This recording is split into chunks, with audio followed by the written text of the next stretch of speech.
When's the last time you listened to Just Got Paid? You mean the just got paid is Friday? Not that. Yes. I don't think I've purposely listened to that in a long time. Like where I just Yeah, turned it on I myself. shout out Mr. Rogers, 5th grade class.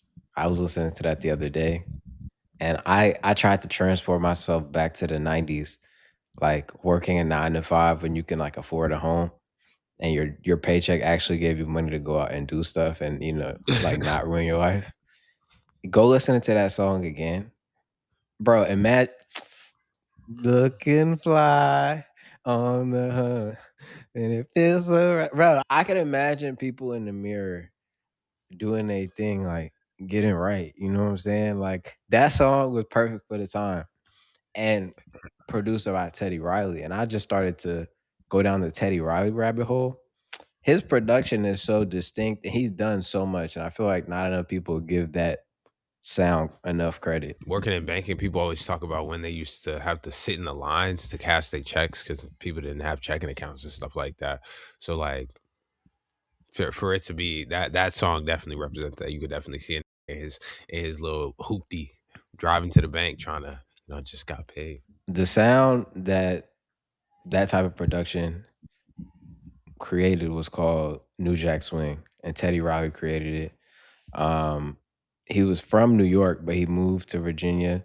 In 1987, he formed a group called Guy, and this album that they put together, the self-titled album, is looked at as like the very first New Jack Swing album. I went back, enjoyed that album. I have listened to it before. That one was really good. But then he went on to produce so many other records, like "Don't Be Cruel" by Bobby Brown. He produced on that record in 1988. It sold 12 million copies. "Dangerous" by Michael Jackson. He co-produced "Remember the Time" and "Jam." "Rump Shaker" by Wrecking Effects. He produced for Keith Sweat, Heavy D, Cool Mo D. And then after he broke up with Guy, he ended up putting out a single with a group called Blackstreet and put out the song No Diggity with Dr. Dre and Queen Pen, and that song went number one. He went Mm. on to produce with so many other people, and he influenced a lot of the Virginia sound like Timbaland and Pharrell. Both of them have cited him as being like inspiration for their production styles. And I think it's just very rare that you find somebody that's able to create a distinct sound to where you just run the songs back to back and it feels like they're the same thing, you know what I mean?